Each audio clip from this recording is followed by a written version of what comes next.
नमस्कार, मैं अविनाश रंजन गुप्ता आप सभी का अपने चैनल पर हार्दिक अभिनंदन करता हूं। आज के इस वीडियो में हम अध्ययन करने वाले हैं भारतीय काव्य शास्त्र के अंतर्गत आने वाला एक अध्याय जिसे हम लोग महाकाव्य के नाम से जानते हैं। महाकाव्य को अंग्रेजी में एपिक कहते हैं। तो चलिए शुरू करते हैं महाकाव्य या एपिक पर एक विस्तृत अध्ययन। सबसे पहले हम लोग ये निर्धारित कर लेते हैं कि काव्य विभाजन में महाकाव्य का स्थान है कहाँ। तो देखिए, ये जो विभाजन किया गया है, ये विभाजन संस्कृत के आचार्यों द्वारा किया गया है और इनके अनुसार काव्य के दो भेद किए गए हैं, श्रव्य काव्य और दृश्य काव्य। दृश्य के अंतर्गत तो ये दो आ ही गए हैं। श्रव्य के अंतर्गत आते हैं गद्य, पद्य और मिश्रित। गद्य के अंतर्गत ये जो बहुत ही फेमस है। पद्य के अंतर्गत आने वाले जो विभाजन हैं उनमें सबसे पहला आता है महाकाव्य। और अगर हम लोग हिंदी विद्वानों का विभाजन देखें तो हिंदी विद्वानों ने वर्गीकरण कुछ इस प्रकार से किया है। काव्य के दो भेद किए हैं, श्रव्य और दृश्य। पुनः श्रव्य के दो भेद हैं, प्रबंध काव्य और मुक्तक काव्य।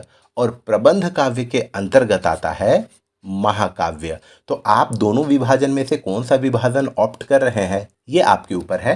अब हम लोग आ जाते हैं काव्य की परिभाषा पर। तो देखिए, कवि के द्वारा किया गया साहित्यिक कार्य ही काव्य है। व्यापक अर्थ में किसी कवि की वह पद्यात्मक साहित्यिक रचना जिसमें ओजस्वी अर्थात जोश भर देने वाली, कोमल मधुर रूप में ऐसी अनुभूतियां, एक्सपीरियंसेस, कल्पनाएं, इमेजिनेशन, भावनाएं, फीलिंग्स व्यक्त की गई हों जो मन को मनोवेगों से, इमोशन से और रसों से अर्थात सेंटिमेंट से परिपूर्ण कर दे और मुग्ध कर दे, वही कहलाता है काव्य। महाकाव्य क्या है? तो देखिए, भारतीय आचार्य भामह के अनुसार लंबे कथानक वाला अर्थात कहानी का जो प्लॉट होता है, कथा का जो प्लॉट होता है, उसे हम लोग कहते हैं कथानक। तो लंबे कथानक वाला, महान चरित्रों पर आश्रित, नाटकीय पंच संधियों से युक्त नाटक के 5 प्रमुख तत्व हैं। वे हैं कथा वस्तु, नेता, रस, अभिनय और वृत्ति। मन के व्यापार को वृत्ति कहते हैं। इसे हम लोग कहते हैं नाटकीय पंच संधियां। उत्कृष्ट और अलंकृत शैली में लिखित जीवन के विविध रूपों और कार्यों का वर्णन करने वाला सर्गबद्ध सुखांत काव्य ही महाकाव्य होता है। अर्थात जो महाकाव्य होता है वो बहुत सारे खंडों में विभाजित होता है, जिसे हम लोग सर्ग कहते हैं, या आम बोलचाल की भाषा में हम लोग उसे चैप्टर्स कह सकते हैं। और वो सुखांत होता है अर्थात उसकी हैप्पी एंडिंग होती है। महाकाव्य की विशेषताएं क्या क्या है? तो देखिए, महाकाव्य सर्गबद्ध होना आवश्यक है। सर्गबद्ध अर्थात महाकाव्य अनेक खंडों में विभाजित होना आवश्यक होता है। और उसका जो नायक होगा अर्थात उसका जो हीरो होगा, उसका जो मुख्य पात्र होगा, वो धीरोदात्त होगा अर्थात धीर और उदात्त अर्थात उसमें धीरज वाले गुण होंगे, उसमें शौर्य वाले गुण होंगे। वो क्षत्रिय होगा या देवता होगा। यह 8 सर्गों से बड़ा तथा अनेक वृत्तों से युक्त होना चाहिए। 8 सर्ग अर्थात कम से कम इसमें 8 चैप्टर्स तो होने ही चाहिए। और इसमें वृत्तों से युक्त अर्थात मन के तरह तरह के व्यापार इसमें शामिल होने चाहिए। खुशी वाला व्यापार, दुख वाला व्यापार, चिंतन वाला व्यापार, ठीक है, जो आपके हृदय में उथल पुथल लाए, उसे कहते हैं वृत्तों से युक्त होना चाहिए। प्रवाह को व्यवस्थित रूप में रखने के लिए एक सर्ग में एक ही छंद होना चाहिए। अर्थात जिस छंद में अर्थात दोहा में लिख रहे हैं, चौपाई में लिख रहे हैं, सोरठा में लिख रहे हैं, तो उसी छंद का प्रयोग आप एक सर्ग में कंटिन्यूसली करेंगे। महाकाव्य की कथा इतिहास प्रसिद्ध अथवा सज्जनाश्रित होती है। महाकाव्य की जो कथा होगी वो पुराणों से जुड़ी होगी, जो नेचुरली हमारे इतिहास से संबंधित है। और सज्जना आश्रित अर्थात एक ऐसे व्यक्ति को हम लोग नायक के रूप में स्वीकार करेंगे जो सज्जन होगा, जेंटल होगा। श्रृंगार, वीर और शांत रसों में से कोई एक रस अंगी रूप में रहता है। अर्थात मुख्य रूप से श्रृंगार, वीर और शांत रसों में से कोई एक रस जो है वो महाकाव्य में समाया हुआ रहता है, अंगी रूप में रहता है। प्रकृति वर्णन के रूप में इसमें नगर, अर्णव, पर्वत, संध्या, प्रातःकाल, संग्राम, यात्रा तथा ऋतुओं आदि का वर्णन भी आवश्यक है। देखिए, नेचर के बारे में अच्छे से डिस्क्राइब किया गया हो, नगर के बारे में। अर्णव कहने का मतलब है सागर और सूर्य, पर्वत, संध्या काल, प्रातः काल। अगर युद्ध हो रहा है तो युद्ध का वर्णन बहुत ही सजीव हो, यात्रा वृतांत का वर्णन होना चाहिए, ऋतुओं का वर्णन बहुत आवश्यक है। ये है महाकाव्य की विशेषताएं। अब हम लोग देखते हैं पाश्चात्य महाकाव्य और उसकी विशेषताएं क्या है। देखिए, पाश्चात्य महाकाव्य कहने का मतलब है वेस्टर्न देशों के, पश्चिमी देशों के जो महाकाव्यों की रचना हुई उनकी क्या क्या विशेषताएं हैं। तो देखिए, महाकाव्य को अंग्रेजी में एपिक कहा गया है, हम लोगों ने इस पर अध्ययन कर लिया है। पाश्चात्य आचार्यों ने एपिक की निम्नलिखित विशेषताएं गिनाई हैं। पहला क्या है, एपिक एक विशाल प्रकथन प्रधान काव्य है, जिसे हम लोग अंग्रेजी में नैरेटिव कहते हैं। तो ये एक बहुत ही बड़ा काव्य होता है। इसका नायक युद्ध प्रिय होता है और उसके पात्रों में शौर्य गुण की प्रधानता होती है। पाश्चात्य महाकाव्यों में जो भी महाकाव्य का नायक हीरो होगा वो युद्ध प्रिय होगा और उसमें शौर्य गुण का होना अत्यावश्यक है। एपिक में केवल व्यक्ति का चरित्र चित्रण ही नहीं रहता, उसमें संपूर्ण जाति के क्रियाकलाप का वर्णन होता है। व्यक्ति की अपेक्षा उसमें जातीय भावनाओं की प्रधानता होती है।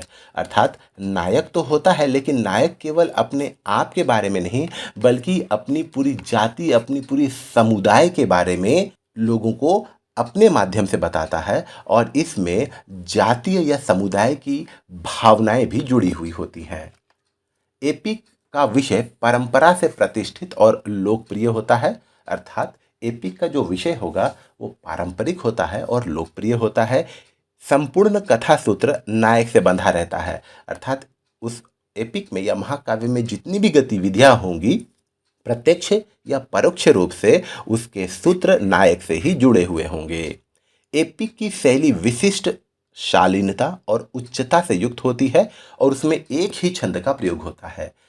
भारतीय महाकाव्यों में क्या होता है कि आप एक सर्ग में एक छंद का प्रयोग कर सकते हैं, दूसरे सर्ग में दूसरे छंद का प्रयोग कर सकते हैं, लेकिन एपिक में संपूर्ण महाकाव्य में एक ही छंद का प्रयोग होता है। अब हम लोग पाश्चात्य महाकाव्यों पर विचार करते हैं जो बहुत ही फेमस हुए हैं। तो देखिए, द ओडिसी ये होमर के द्वारा रचित है, the Aeneid by Virgil, civil war by Lucan, paradise lost by John Milton, the rape of the lock by Alexander Pope, ये बहुत ही फेमस पाश्चात्य महाकाव्य हैं। अब हम लोग देखते हैं महाकाव्य पर भारतीय और पाश्चात्य आचार्यों के मत क्या क्या है, विचार क्या क्या है। तो देखिए, महाकाव्य के प्रसंग में भारतीय पाश्चात्य आचार्यों के मत के आधार पर चार महान तत्व अनिवार्य माने गए हैं। चार महान तत्व अनिवार्य माने गए हैं। वे हैं महान कथानक, अर्थात बहुत ही टॉप क्लास का प्लॉट होना चाहिए, महान चरित्र, बहुत ही टॉप क्लास का कैरेक्टर होना चाहिए, महान संदेश, अर्थात इसमें ऐसे संदेश होने चाहिए जिसे लोग युगों युगों तक याद करें, और महान शैली, अर्थात इस शैली में इसकी रचना की जाए जिसे पढ़कर लोग शुद्ध बुद्ध खो बैठे। तो ये चार ऐसे तत्व हैं जिसकी महत्ता भारतीय आचार्य भी स्वीकार करते हैं और पाश्चात्य आचार्य भी स्वीकार करते हैं। अब आते हैं हम लोग भारतीय महाकाव्य के काल विभाजन पर। जी हाँ, महाकाव्यों के रचना के आधार पर हम उनका काल विभाजन करते हैं। तो पहला काल विभाजन जो होता है, अनिश्चित प्राचीन काल से ईसा पूर्व प्रथम शताब्दी से कालिदास तक। दूसरा, कालिदास प्रथम शताब्दी ईसा पूर्व से 12वीं शताब्दी श्रीहर्ष तक। तीसरा, 13वीं शताब्दी से 17वीं शताब्दी तक।